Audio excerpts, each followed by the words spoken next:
A Tagalog-speaking homeowner is speaking to an officer to discuss how to resolve an issue with her neighbor. Dialogue begins now. Hello, my name is Sally. Sorry to keep you waiting. We were very busy this morning.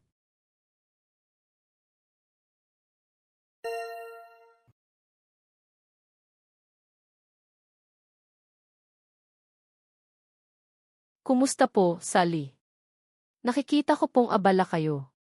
Gusto ko po sanang magtanong tungkol sa mga sangang nakausli sa aming bakod.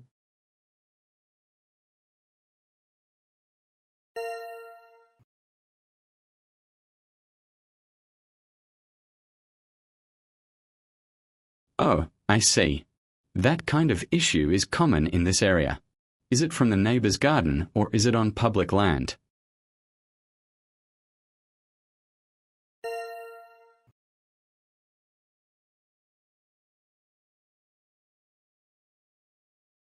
Galing po sa likod bahay ng aking kapitbahay. Maraming dahon po ang nahuhulog sa aking swimming pool, kaya kailangan naming linisin ito ng walang tigil.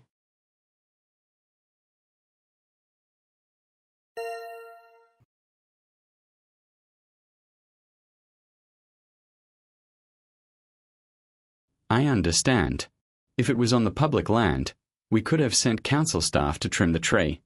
However, as it is from your neighbors, it is a private matter between you and your neighbor.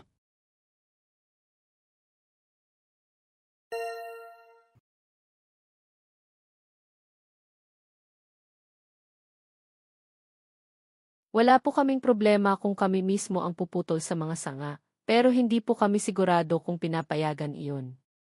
Ayaw ko po sanang magkaproblema legal sa aking kapitbahay.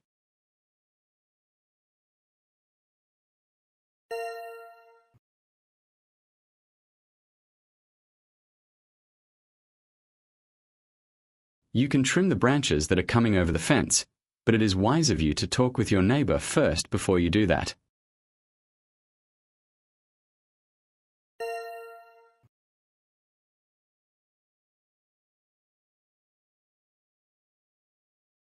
Hindi po ako masyadong malapit sa aking kapitbahay, pero susubukan ko po siyang kausapin mamayang gabi.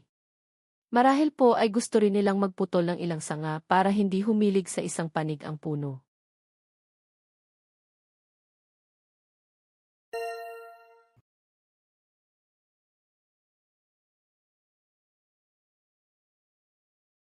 That is a good plan. I recommend writing detailed information on a piece of paper. That way you will not forget what you want to talk about.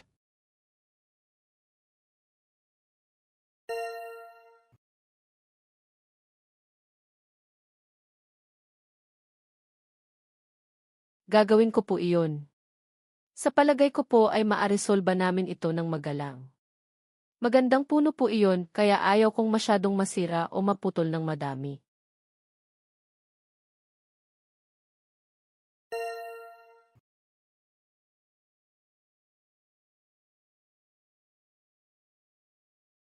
It will be good if it can be resolved well, but if not, we can provide you with mediation services.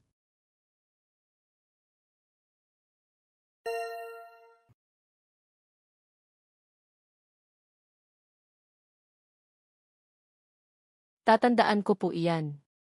Pero sana po ay hindi na umabot doon.